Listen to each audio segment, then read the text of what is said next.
주 예수 그리스도의 이름으로 기도드렸습니다. 네, 오늘 성경 말씀은 시편 51편 9절에서 12절까지 말씀 함께 찾아보겠습니다.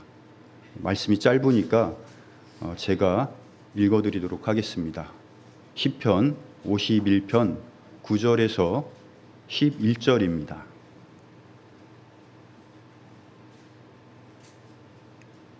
네, 제가 봉독하도록 하겠습니다. 주의 얼굴을 내 죄들에서 가리시고 내 모든 불법을 지워주소서. 오 하나님이여, 내 안에 깨끗한 마음을 창조하시고 내 속에 올바른 영을 새롭게 하소서. 나를 주의 앞에서 쫓아내지 마시고 주의 거룩한 영을 내게 거두지 마소서. 우리 12절 말씀은 함께 봉독하도록 하겠습니다. 주의 구원의 기쁨을 내게 회복시켜 주시고 주의 자유로운 영으로 나를 떠받쳐 주소서. 네, 오늘은 영적 침체와 처음 사랑의 회복이라는 제목으로 함께 말씀을 나누도록 하겠습니다. 네, 방금 읽은 시편 51편 말씀은 다윗이 밧세바를 범한 뒤에 나단 대언자가 다윗을 찾아왔을 때 다윗이 자신의 죄를 돌이키며 하나님께 회복을 구하고 있는 말씀입니다. 다윗은 왕이 되기까지 사울에게 쫓겨다니며 계속되는 굶주림과 죽음의 고비를 맞이했지만 그때마다 하나님께서 은혜와 인도하심으로 모든 역경을 이겨낼 수가 있었습니다. 결국 다윗은 이스라엘의 강력한 왕이 되었고 인생에서 큰 성공을 거두었으며 인간적으로는 더 이상 바랄 것 없는 축복받은 자의 삶을 살 수가 있었습니다.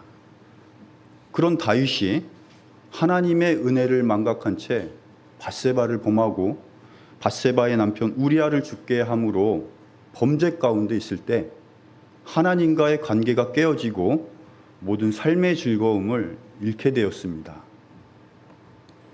다윗은 죄로 인한 괴로움 속에서 처음 사랑의 기쁨을 회복시켜 달라고 구하고 있습니다. 지난날 하나님과의 관계 속에서 날마다 함께 하시며 삶의 순간순간을 역사하시고 응답하시는 그때의 즐거움을 다시 찾기 위해서 하나님께 기도하고 있습니다. 누구나 살다 보면 이런저런 영적 침체를 경험하게 되고 신앙적인 슬럼프를 맞이하게 됩니다. 믿음이 좋은 사람도 항상 기쁘고 항상 감사만 있는 것은 아닙니다. 예상치 못했던 사건과 상황 앞에서 낙심하고 실망할 때도 있으며 때로는 자신감을 잃고 아무것도 할 수 없는 우울함과 무기력을 경험하기도 합니다. 입술로는 하나님을 찬양하지만 마음이 즐겁지 않을 때도 있고 기도하려고 머리를 숙이지만 기도가 나오지 않을 때도 있습니다. 말씀을 듣지만 온갖 잡념이 모든 생각을 지배할 때도 있습니다.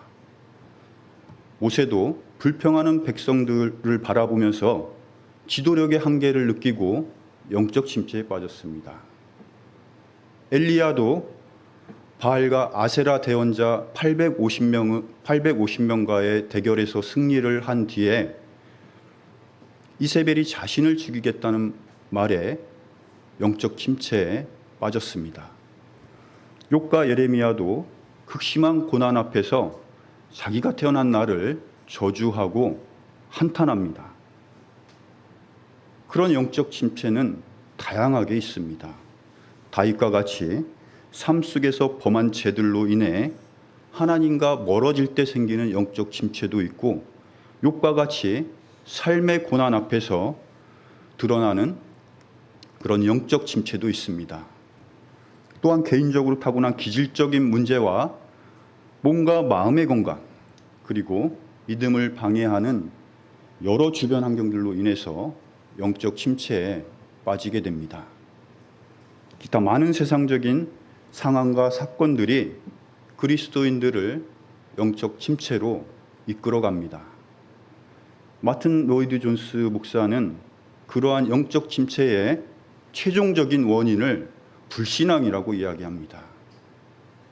그 말은 믿음을 되찾는 것이 영적 침체로부터 회복을 의미한다고 말씀드릴 수 있습니다.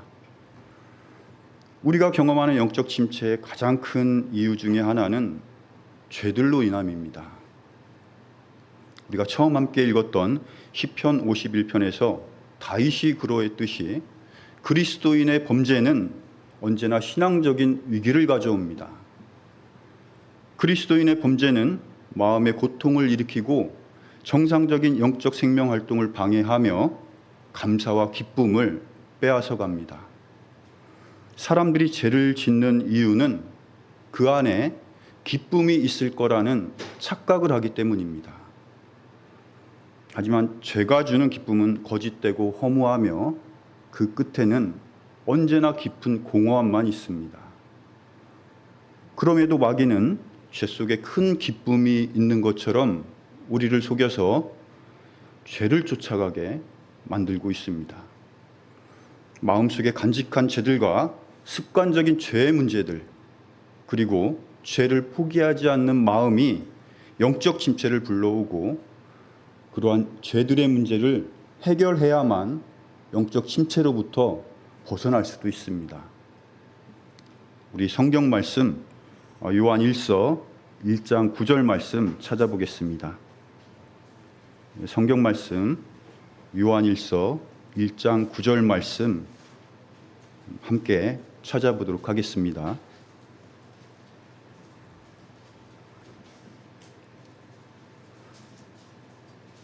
만일 우리가 우리의 죄들을 자백하면 그분께서는 신실하시고 의로우사 우리의 죄들을 용서하시며 모든 불의에서 우리를 깨끗하게 하시느니라.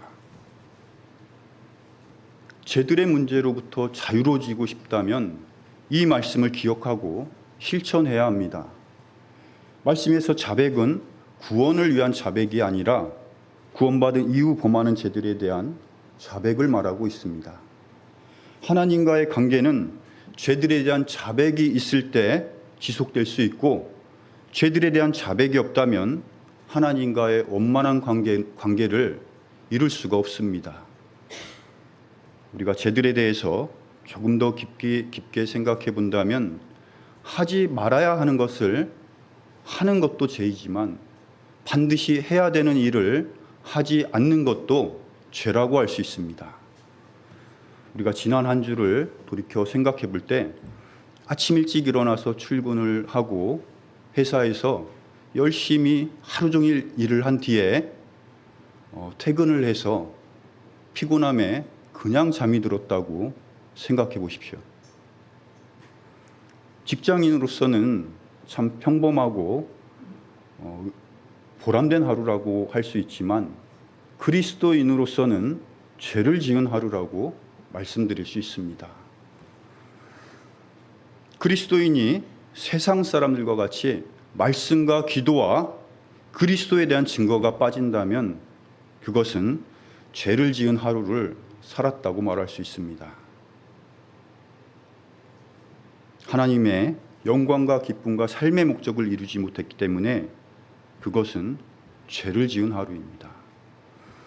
그것은 나도 모르는 영적 침체 속에 있는 것과 마찬가지라고 생각할 수가 있습니다. 주님의 말씀은 하나님과 상관없는 평범한 일상이 죄라고 설명하십니다. 우리 야고보서 4장 17절 함께 찾아보겠습니다.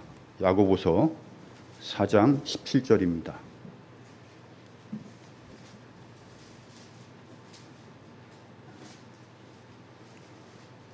우리 이 말씀 함께 읽어볼까요? 야고보서 4장 17절입니다. 그러므로 선을 행할 줄 알고도 행하지 아니하는 자에게는 곧 그에게는 그것이 죄가 되느니라. 성경은 죄에 대한 개념을 조금 더 넓게 말씀하십니다. 선을 행하지 않는 것이 죄라고 할 수 있으며 그리스도인이 그리스도의 일을 하지 않고 무관심 속에서 살고 있다면 그것이 죄를 짓는 것이라고 말씀하십니다. 많은 사람들이 불행하게도 죄에 대하여 매우 소극적인 자세로 살아가고 있습니다. 살인이나 음행, 도둑질을 하지 않았다는 것을 기준으로 자신은 바르게 살고 있다고 착각을 합니다.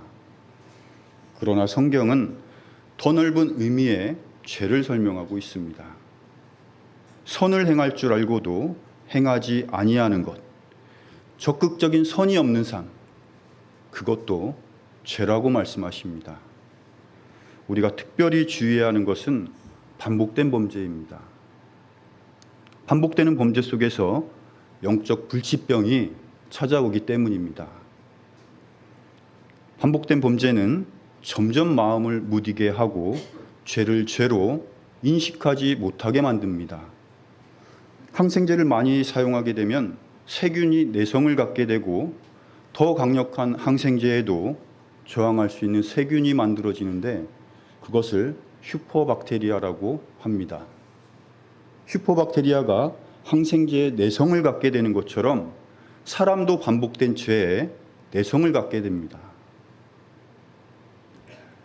아브라함의 조카 롯은 처음부터 극심한 죄악이 넘치는 소돔의 한복판으로 들어간 것이 아닙니다.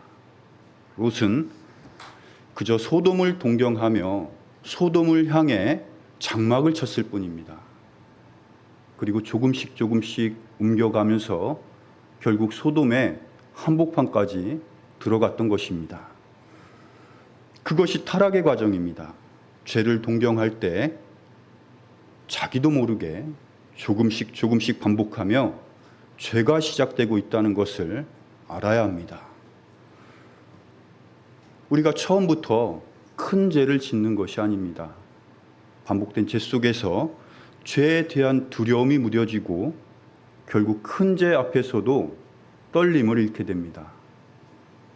그리고 그때 돌이키지 않으면 결국은 피할 수 없는 큰 죄 속에 빠지게 되는 것입니다. 에스키모인들은 늑대를 잡을 때 날카로운 칼날에 짐승의 피를 발라서 얼려둔다고 합니다. 늑대들은 피냄새를 맡고 처음에는 얼어있는 피를 핥아먹다가 결국은 피맛에 빠져서 아삭아삭 깨물어 먹게 된다고 합니다. 날카로운 칼날에 자신의 혀가 잘려나가는 줄도 모르고 피를 먹는 즐거움에 빠져서 스스로 죽어가고 있다는 사실을 잊게 됩니다. 결국 늑대들은 피를 너무 많이 흘려서 죽게 됩니다. 죄의 유혹에 빠지면 마치 어리석은 늑대처럼 순간의 쾌락에 노치되어 영적으로 사망한 자와 같이 되고 맙니다. 결국 마귀에게 질질 끌려다니는 비참한 인생을 살게 되는 것입니다. 정신을 차리라, 깨어있으라. 너희 대적 마귀가 울부짖는 사자같이 두루다니며 삼킬 자를 찾나니. 이 말씀은 베드로전서 5장 8절입니다. 사자는 가장 약한 상대를 먹잇감으로 선택합니다. 그와 같이 마귀는 영적으로 잠자는 자들을 가장 약한 상대로 생각하고 한 입에 삼키려고 달려듭니다. 우리가 그리스도의 비달에 거하고자 한다면 정신을 차리고 깨어서 이 세상의 불의를 박차고 일어날 수 있어야 합니다. 삶 속에 범하는 죄들은 우리의 영적 상태를 어둡게 하고 하나님과의 관계를 차단하므로 그리스도인을 영적 침체로 이끌어가는 주범이라고 말씀드릴 수 있습니다. 그리스도인이 신앙적인 침체에 빠지는 또 하나의 큰 이유가 있습니다. 그것은 예상하지 못했던 고난으로 낙심과 불안이 찾아올 때입니다. 아무 생각 없이 건강검진을 받았는데 말기암이라는 소리를 듣습니다. 저희 어머님도 감기인 줄 알고 병원에 갔다가 말기암이라는 말을 듣고 4개월 만에 소천하셨습니다. 그와 같이 사랑하는 가족이 갑자기 먼저 세상을 떠나기도 합니다. 믿었던 사람에게 사기를 당해서 모든 재산을 잃고 가족들과 함께 길거리로 내몰리기도 합니다. 어떤 사람은 아무런 잘못도 없는데 살인자라는 누명을 쓰고 감옥에 갇히는 사람도 있습니다. 그런 모든 불행은 그저 뉴스에서나 나오는 남의 일들로 생각될 수 있지만 어느 날 나에게도 그런 일들은 반드시 찾아옵니다. 그날은 나 자신을 솔직히 돌아보는 날이고 나의 연약함을 알고 모든 것을 하나님께 맡겨야 하는 날입니다. 시편 42편을 보면 고난 중에도 회복을 갈망하는 시인의 모습을 볼 수 있습니다. 우리 시편 42편 1절 말씀을 함께 찾아보겠습니다. 시편 42편 1절입니다.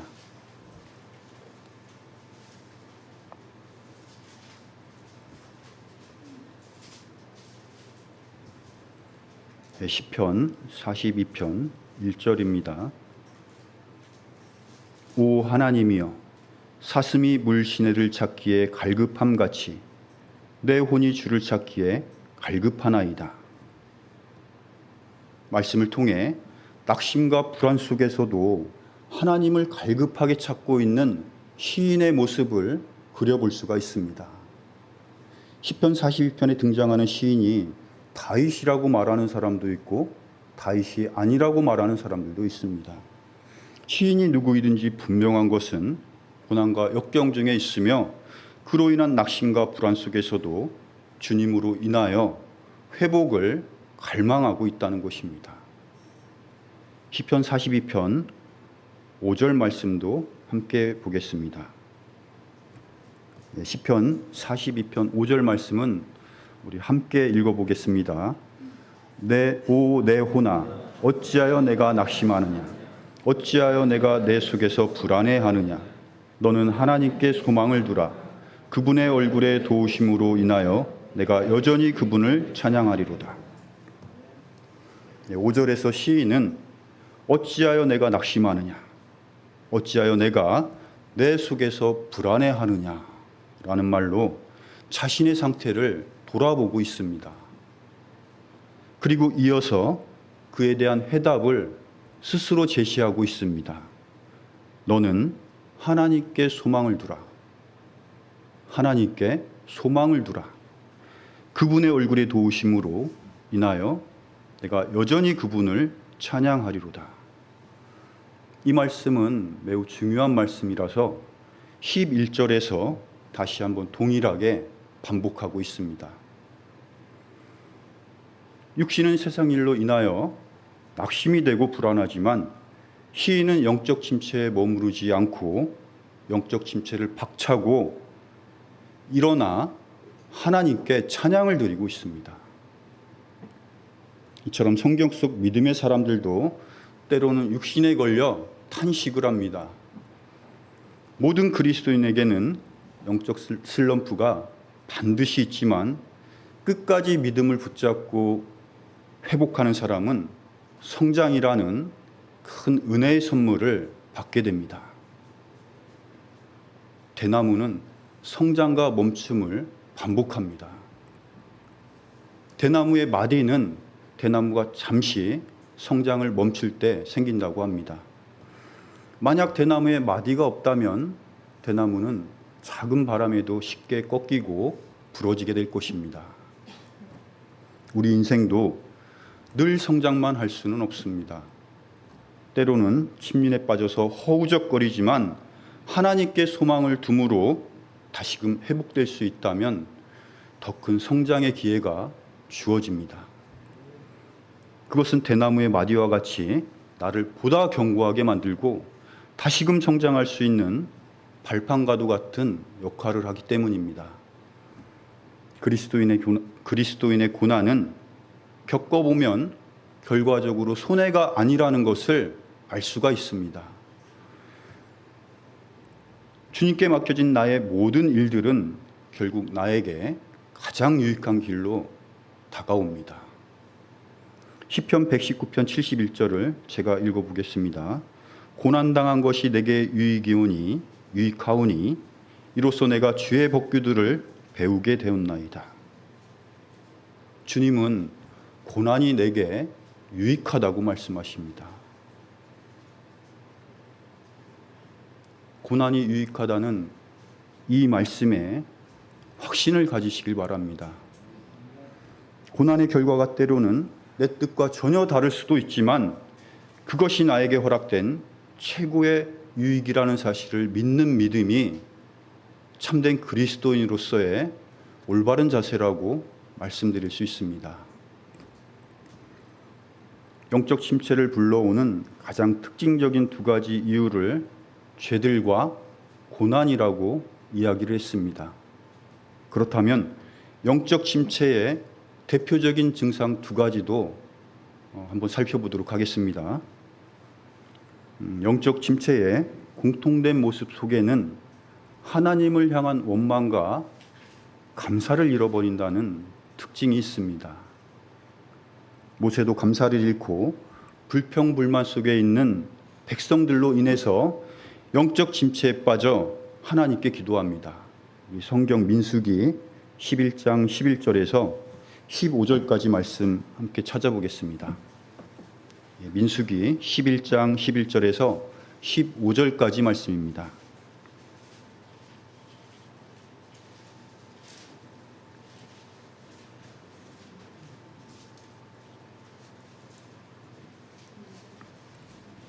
민수기 11장 11절에서 15절까지 말씀입니다. 모세가 주께 아뢰되 주께서 어찌하여 주의 종을 괴롭게 하셨나이까? 어찌하여 내가 주의 눈앞에서 호의를 입지 못하며 또 주께서 이온 백성의 짐을 내게 떠맡기시나이까? 이온 백성을 내가 수태하였나이까? 내가 그들을 낳았기에 주께서 내게 말씀하시기를 양육하는 아버지가 젖먹이를 품듯 그들을 내 가슴에 품고 내가 그들의 조상들에게 맹세한 땅으로 가라 하시나이까? 이온 백성에게 줄 고기를 내가 어디서 얻으리까? 그들이 나를 향하여 울며 이르기를 우리에게 고기를 주어 우리가 먹게 하라 하오니 이 일이 내게 힘이 무거워 나 혼자서는 이온 백성을 감당할 수 없나이다. 주께서 나를 이같이 대우하실진대 원하옵나니 내가 주의 눈앞에서 호의를 입었거든 즉시 나를 죽여 내가 내 비참한 모습을 보지 않게 하옵소서 하니라.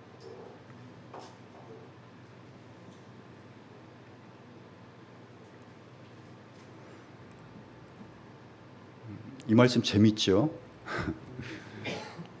광야에서 이스라엘 백성들은 하나님께서 양식으로 내려주신 만나가 지겹다며 불평을 하고 있습니다. 그리고 울면서 고기를 달라고 모세에게 보채고 있습니다. 애굽에서는 물고기와 오이와 수박과 부추와 양파와 마늘을 마음껏 먹었다고 불평을 합니다. 그러나 그것들은 채찍과 고된 노동을 하던 노예들에게 주어진 음식이었습니다.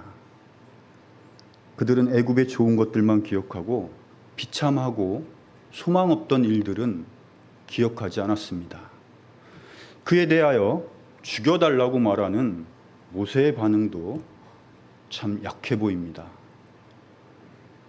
하나님께서는 애굽에 10가지 재앙을 내리시고 홍해를 갈랐으며 불기둥과 구름기둥으로 이스라엘 백성을 인도하셨고 만나를 내려 먹게 하셨고 목마른 백성들에게 물을 주셨습니다.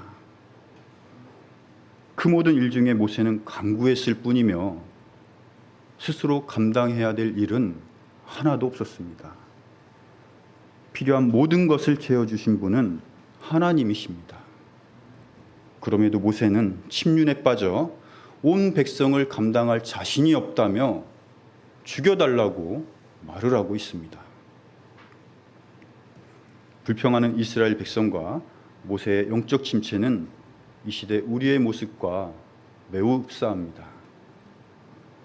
우리가 그리스도로 만족하지 못할 때 세상 것들을 회상하며 그리워합니다. 그리스도인의 마음이 하늘에 속한 기쁨과 감사를 잃게 되면 하나님의 말씀과 기도와 모든 교제가 부담스럽고 재미없는 일이 되어버립니다. 제 불순종이 얼마나 해로운 것인가 망각하게 되고 하나님께서 주시는 훈련과 연단을 원망하며 육신적인 방법을 동원해서 어떻게 해서든지 거기서 벗어나려고 노력을 합니다. 처음에는 너무 기쁘고 감사했지만 시간이 흐르면서 사소한 일에도 불평과 원망이 생기고 신앙적인 침체와 공고함에 빠져 갈 길을 잃고 헤매는 경우가 참 많이 있습니다. 믿는 자가 감사를 잃게 된다면 더 큰 허무함과 우울함이 찾아옵니다. 신앙생활 중에 의무감만 남게 됩니다. 많이들 경험해 보셨겠지만 의무감으로 하는 신앙생활은 어떤 일보다도 더 힘들고 더 피곤합니다. 감사는 신앙생활 속에서 너무 중요합니다. 특별히 그리스도인은 작은 것에 대한 감사의 마음을 더 크게 가져야 합니다. 우리나라에서 기독교적 시인의 대표라고 할 수 있는 김현승 시인이 아침 식사라는 짧은 시를 썼습니다. 공간과 시간을 허락하신 하나님께 감사를 드리는 내용입니다. 제가 읽어드리겠습니다. 내 아침상 위에 빵이 한 덩이, 물 한 잔, 가난으로도 나를 가장 아름답게 만드신 주여, 겨울의 마른 잎새 한 끝을 당신의 가지 위에 남겨두신 주여, 주여 이 맑은 아침 내 마른 떡 위에 손을 얹으시는 고요한 햇살이여,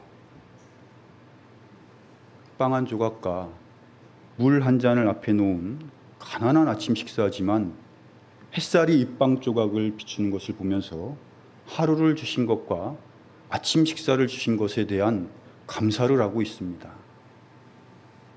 우리는 살면서 당연하다는 말을 참 많이 합니다. 자신이 누리고 있는 모든 것들이 당연하다고 생각합니다. 혹시 더운 여름에 시원하게 물 한 잔 마시면서 감사해 보신 적 있으십니까? 그렇게 당연한 일처럼 느껴지는 일들이 누군가에게는 평생의 소원인 사람들도 있습니다. 사실 세상에서 당연한 것은 하나도 없습니다. 보고 듣고 말하고 숨쉬고 먹고 마시고 걸어 다니는 것, 그 어느 것 하나도 당연한 것은 없습니다. 그 당연함 뒤에는 하나님의 조건 없는 사랑과 은혜가 함께한다는 사실을 알아야 합니다. 그리고 그리스도인이라면 그 모든 것에 대하여 감사할 수도 있어야 합니다. 데살로니가전서 5장 18절 말씀을 보면 모든 일에서 감사하라. 이것이 그리스도 예수님 안에서 너희에 대한 하나님의 뜻이니라 라는 말씀이 있습니다. 사람의 머리털은 10만 개 정도 된다고 합니다. 그런데 머리카락 하나 심는데 10,000원이라고 합니다. 그렇다면 머리숱이 정상적인 사람들은 10억 원을 머리에 이고 다니는 것입니다. 머리숱이 많이 없어도 감사할 수 있어야 됩니다. 아무리 많이 빠졌어도 몇 억씩은 다들 이고 다니기 때문입니다. 죄송합니다.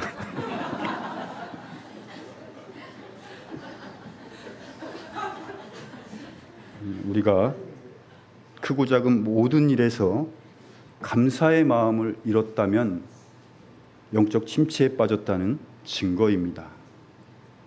그렇다면 믿음의 회복과 함께 속히 감사의 마음을 되찾아야 합니다. 우리가 영적 침체에 빠졌을 때 또 하나의 뚜렷한 특징은 하나님의 능력을 신뢰하지 못한다는 것입니다. 민수기 11장 21절에서 23절까지 말씀입니다. 네, 아까 읽었던 말씀 아래쪽에 있습니다. 민수기 11장 21절에서 23절입니다.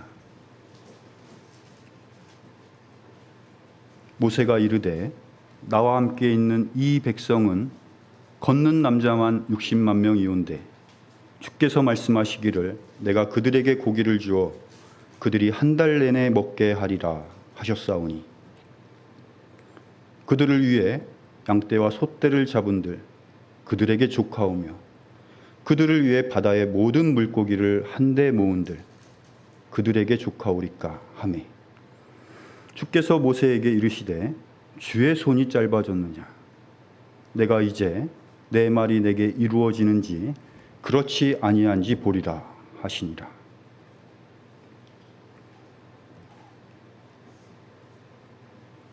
영적 침체에 빠진 사람들은 하나님의 크고 위대하신 능력을 의심합니다.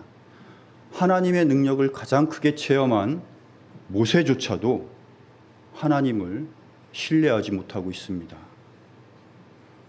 광야에 있던 이스라엘 백성 수가 60만 명이라고 했는데 그것은 성인 남자의 수입니다. 어린아이와 여자들까지 포함하면 약 200만 명 정도 된다고 합니다. 대전광역시 인구가 144만 명인 것을 생각해 본다면 굉장히 많은 수라고 말할 수 있습니다. 하나님께서는 그 많은 사람들에게 한 달 내내 고기를 먹게 하신다고 말씀하셨습니다. 하지만 그에 대하여 모세는 인간적인 생각을 버리지 못하고 하나님의 말씀을 신뢰하지 못하고 있습니다. 제자들이 풍랑 속에서 주님을 향해 우리가 죽게 되었나이다 라고 탄식하는 것과 같습니다. 그것은 육신에서 나온 불안과 낙심으로 인해 배 안에 함께 하시는 예수 그리스도의 능력을 믿지 못했기 때문에 나오는 탄식이라고 할 수 있습니다. 이사야서 59장 1절을 보면 주의 손이 짧아져서 구원하지 못한 것도 아니요 그분의 귀가 둔하여서 듣지 못하는 것도 아니라 이렇게 말씀하셨습니다. 하나님의 능력이 부족해서가 아니라 우리의 불신이 하나님과의 관계를 갈라놓았고 사람 스스로 주님을 거부하기 때문에 그리고 찾지 않았기 때문입니다. 잠언 3장 5절 말씀을 제가 읽어드리겠습니다. 내 마음을 다하여 주를 신뢰하고 내 자신의 명철을 의지하지 말지어다. 나에게 어려운 일이 닥쳤을 때 하나님을 찾기보다는 세상에서 가장 빠르고 강력한 해결 방법이 무엇인지 찾을 때가 있습니다.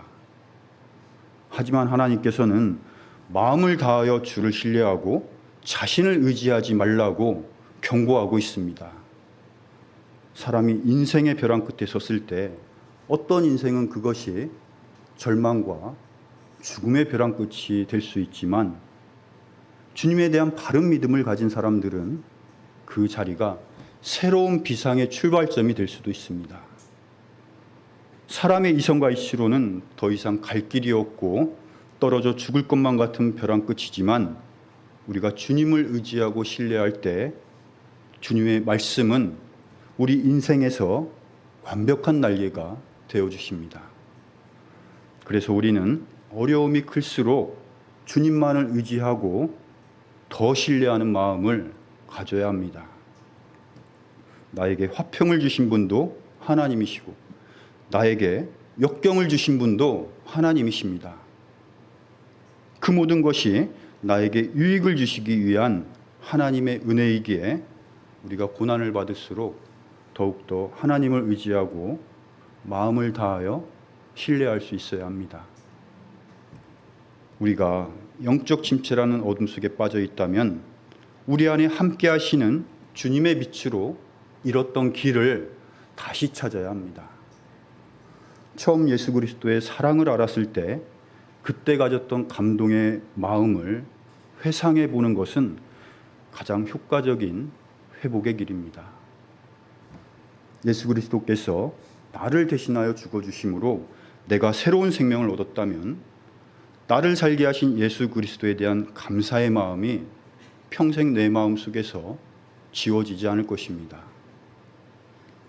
그것은 나의 죄가 얼마나 큰 것인지, 그 죄로 인하여 주님께서 어떤 고통을 당하셨는지, 얼마나 큰 희생을 지불하셨는지 성령의 조명하심으로 우리가 알면 알수록 예수 그리스도에 대한 감사는 더욱 커질 것입니다. 주님을 알고 사랑했던 그 첫 마음을 잃으면 구원받은 자라 할지라도 점차 더럽혀지고 죄에 대한 감각이 무뎌지고 육신의 주장이 커지며 감사를 잃고 마음이 높아집니다. 초심을 잃는 것은 그리스도인이 가야 할 길을 잃는 것과도 같습니다. 결국 회복을 위한 어떤 수단과 방법을 찾는 것보다 처음 마음을 회복하는 것, 그것이 가장 확실한 회복의 길입니다. 우리 성경 말씀 디도서 3장 4절, 디도서 3장 4절에서 7절까지 말씀 찾아보겠습니다.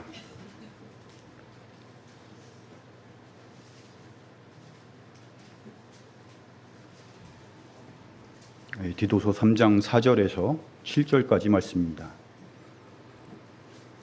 사람을 향한 하나님 곧 우리의 구원자의 친절과 사랑이 나타난 뒤에 그분께서 우리를 구원하시되 우리가 행한 의로운 행위로 하지 아니하시고 오직 자신의 긍휼에 따라 다시 태어남의 시승과 성령님의 새롭게 하심으로 하셨고 예수 그리스도 곧 우리의 구원자를 통하여 우리에게 성령님을 풍성히 부어주셨으니 이것은 우리가 그분의 은혜로 의롭게 되어 영원한 생명의 소망에 따라 상속자가 되게 하려 하심이라.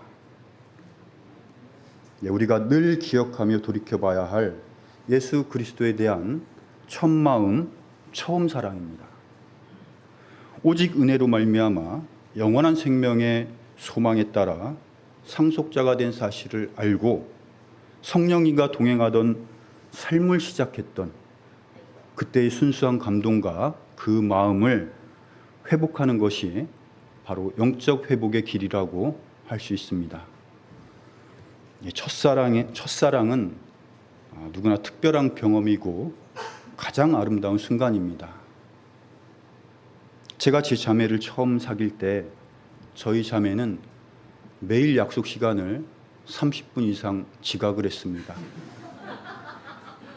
나중에 알고 봤더니 기선제압을 하기 위해서 지각을 했다고 합니다.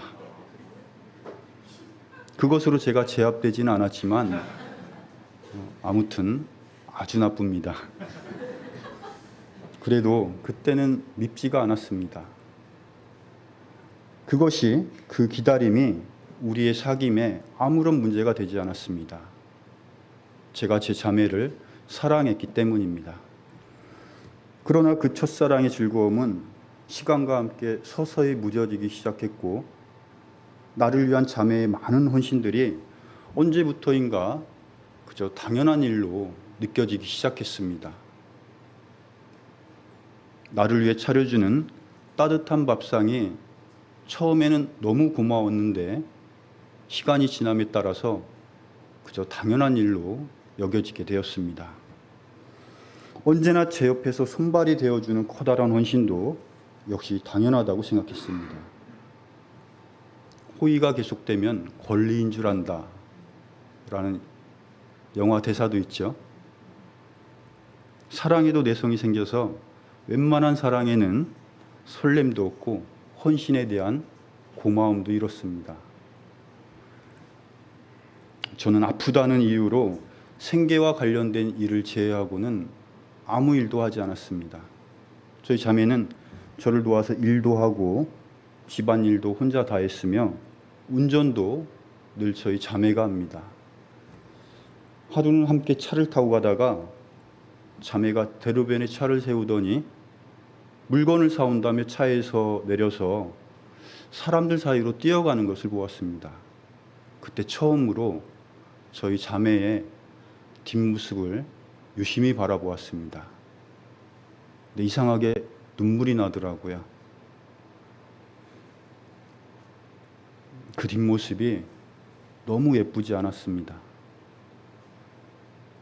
중년의 아줌마가 굴러가는 건지 뛰어가는 건지 그렇게 급하게 달려가는 뒷모습이 참 안쓰럽게 느껴졌습니다. 정말 아무것도 아닌 나를 위해 자신을 그렇게 희생하며 그 젊고 예쁜 날들을 다 보냈구나 라는 생각이 들었습니다. 제가 안구건조증 때문에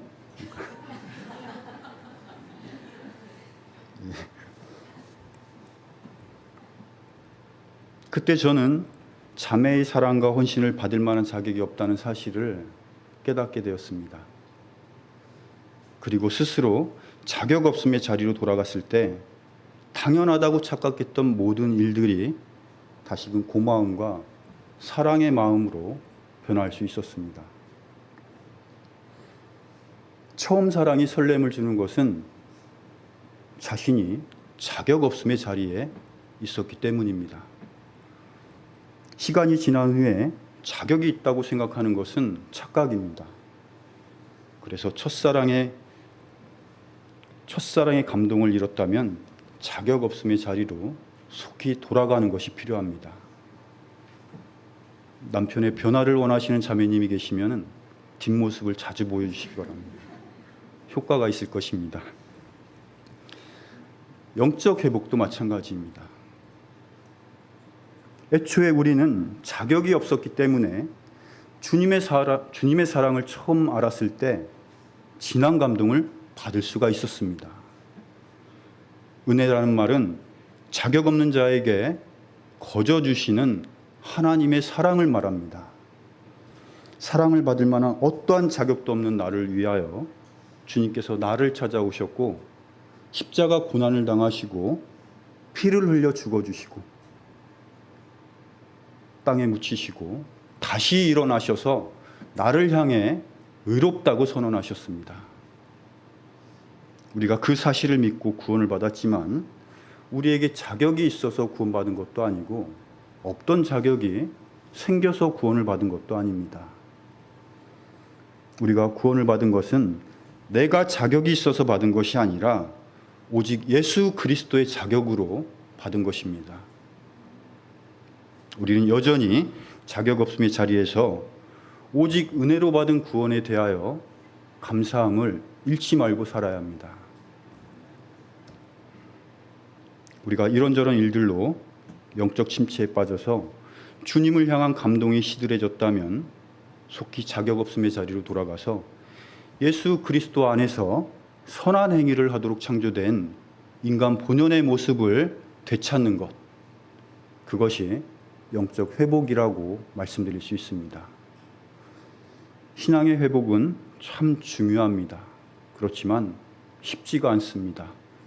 한때 주님을 인격적으로 만나고 체험하고 그분에 대한 뜨거운 사랑을 느꼈다 할지라도 그것이 과거에 불과하다면 아무런 의미가 없습니다. 중요한 것은 현재 나의 영적 상태이며 현재가 나의 미래를 만든다는 것입니다. 혹여나 우리가 세상적인 이유와 육신적인 이유들로 영적 침체에 빠졌다면 처음 사랑을 회상하며 자격 없음의 초심으로 돌아가시길 바랍니다. 컴퓨터를 오래 사용하다 보면 나도 모르는 사이에 악성 코드와 바이러스가 깔려서 컴퓨터로서의 역할을 제대로 하지 못할 때가 있습니다. 그럴 때 가장 좋은 최선의 방법은 컴퓨터를 초기화시켜주는 것입니다. 공장 초기화는 그동안 가지고 있던 모든 것을 버리고 가장 최적의 상태인 처음 상태로 돌아가는 것입니다. 육신과 세상으로 인해 우리 마음과 생각이 더럽혀져 있다면 과감하게 모든 것을 버리고 나 자신을 초기화시킬 필요가 있습니다. 하나님께서 우리 안에 새롭게 허락하신 예수 그리스도의 마음으로 돌아갈 때 회복이라는 은혜의 선물을 받을 수가 있습니다. 회복은 또 다른 성장의 시작입니다. 주님을 향한 사랑과 열정이 처음과 같이 다시 일어날 수 있는 한 주가 되시길 바랍니다. 감사합니다. 기도드리겠습니다.